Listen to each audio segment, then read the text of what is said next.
श्री राम ज्योतिष India YouTube channel में सभी ज्योतिष प्रेमियों का स्वागत है।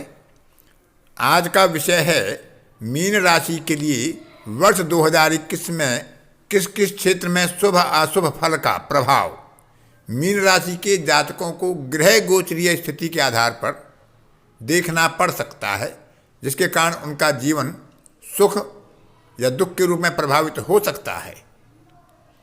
दशा अंतरदशा का महत्व अलग होता है, सबके लिए अलग अलग होता है, लेकिन किसी भी चंद्र राशि के स्वामी के लिए, जातक के लिए उसके ग्रह गोचरीय प्रभाव लगभग सभी के लिए समान होते हैं। दशा अंतरदशा अच्छी होती है तो शुभ प्रभाव अधिक होते हैं, अशुभ प्रभाव कम होते हैं। दशा अंतरदशा अशुभ भावों की होती है, अशुभ ग्रहों की होती है तो शुभ प्रभावों में कुछ कमी आ सकती है, अशुभ प्रभाव कुछ अधिक हो सकते हैं, लेकिन शुभ और अशुभ फल ग्रह गोचर के आधार पर जातक को प्रभावित करते ही हैं।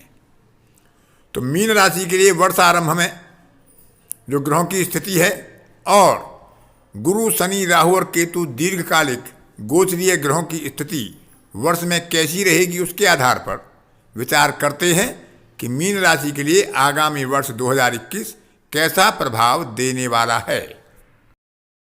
वर्षारंभ में मीन राशि के लिए धन भाव का स्वामी धन भाव में, तृतीय भाव में अनिष्ट निवारक राहु का गोचर, पंचमेश चंद्रमा पंचम भाव में, लग्नेश और लाभेश लाभ भाव में गुरु और शनि का योग, दसम भाव में बुधादित्य योग और नवम भाव में तृतीयेश और अष्टमेश शुक्र केतु के साथ विराजमान है।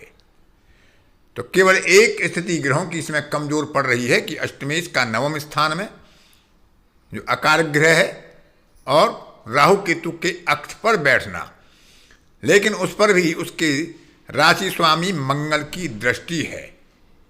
तो कहीं ना कहीं अशुभ फलों में जो शुक्र और केतु की युति के यहाँ हो सकते हैं, कुछ ना कुछ कमी अवश्य ही आएगी। पूरे वर्ष भर शनि लाभ भाव में गोचर करेंगे, बहुत उत्तम स्थिति आय पक्ष के लिए प्रदान करेंगे, महत्वपूर्ण कार्य सिद्धियों में सहायक होंगे। गुरु जो लगन के स्वामी हैं, दशम के स्वामी हैं लाभ भाव में, लेकिन कुछ समय के लिए वह द्वादश भाव में भी होंगे, जो समय थोड़ा सा कमजोर पक्ष मीन राशि वालों के लिए हो सकता है। फिर भी गत वर्ष की अपेक्षा यह वर्ष एक बेहतर परिणाम देने वाला है, शुभ परिणाम देने वाला होगा। स्वास्थ्य की दृष्टि से यह समय उत्तम रहेगा। छोटा मोटा रोग कोई हो जाए अलग बात है, लेकिन रोग निवारण क्षमता के बलवान होने पर वह समूल नष्ट भी हो जाएगा। किसी बड़े या जटिल रोग की संभावना इस वर्ष में मीन राशि के जातकों के लिए दिखाई नहीं देती है। फिर भी यदि दशा अंतरदशा किसी अशुभ ग्रह की हो तो कुछ ना कुछ अशुभ प्रभाव सामान्य रूप से हो सकते हैं। बहुत जटिल या दीर्घ रोग की संभावना 2021 में किसी नवीन रोग के आधार पर मीन राशि वालों के लिए कोई स्पष्ट रूप से नहीं हो सकती।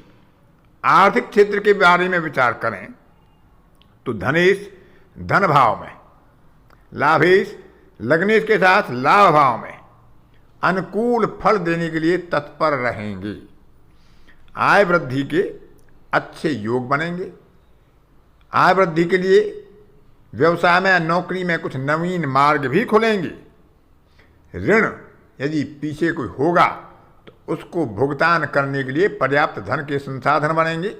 कोष संग्रह में वृद्धि होगी और ऋण से मुक्ति के लिए भरपूर साधन जातक उपलब्ध कर सकता है।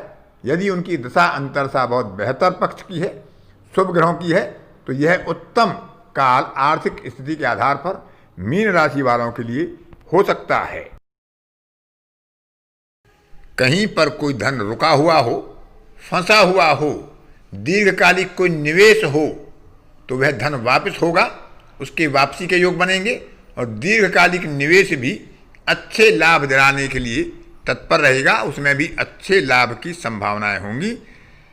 वर्तमान में भी यदि मीन राशि वाले जातक कोई नवीन निवेश करना चाहते हैं, भूमि भवन वाहन गृह आदि में या म्यूचुअल फंड आदि में, शेयर आदि में, उनके लिए भी यह वर्ष व्यापारी वर्ग के लिए यह समय उनके पक्ष में होगा।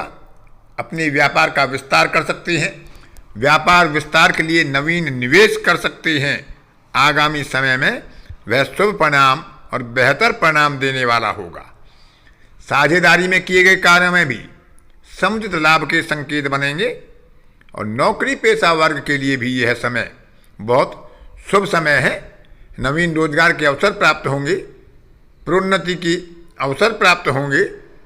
कार्यस्थल पर मानसिक संतोष भी रहेगा। आय वृद्धि में, धन संग्रह में वृद्धि के संकेत बनेंगे। निजी क्षेत्र में यदि कोई व्यक्ति कार्यरत हैं उनको उन्नति मिलेगी और यदि वह नवीन या किसी अच्छे रोजगार की तलाश में हैं तो उन्हें नवीन और अच्छे रोजगार के या अच्छी कंपनी में जाने के अवसर भी प्राप्त हो सकते हैं। माता पिता के लिए समय वैसे सामान्य रहेगा, लेकिन पिता पक्ष के लिए थोड़ा सा पक्ष कमजोर हो सकता है, क्योंकि पिता के भाव में अष्टमेश और तृतीयेश जो अकारक ग्रह है राहु का स्वामी है और राहु केतु के अक्ष पर विराजमान है, तो पिता के स्वास्थ्य संबंधी कुछ चिंताएं हो सकती हैं। फिर भी क्योंकि मंगल की वहाँ पर दृष्टि है तो बहुत अशुभ परिणाम की अपेक्षा यहाँ पर नहीं की जा सकती। माता पिता के लिए अपने संतान पक्ष के लिए प्रगति के संकेत उन्हें प्राप्त होंगे। संतान की प्रगति से उन्हें मानसिक संतुष्टि और सुख प्रदान होंगे। जो विद्यार्थी होंगे, शोधकर्ता होंगे, उनके लिए भी यह सफलता के लिए अच्छा वर्ष रहेगा। उन्हें भी अपने किए गए परिश्रम के समुचित और अनुकूल परिणाम मिलेंगे। प्रेम संबंधों के लिए भी यह वर्ष मीन राशि वालों के लिए एक अच्छा संकेत देने वाला है। प्रेम संबंध विवाह में परिवर्तित हो सकते हैं या उनमें और प्रगाढ़ता आ सकती है।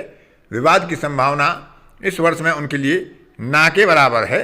यदि बहुत खराब दशा चल रही होगी तब कुछ अशुभ परिणाम हो सकते हैं। पारिवारिक जीवन सुखद रहेगा, अनुकूल रहेगा। परिजनों से सुख सहयोग भी मिलेगा। यदि विवाह की आकांक्षा किसी व्यक्ति की हो तो उनके लिए विवाह सुख के भी संबंध यहाँ बनेंगे।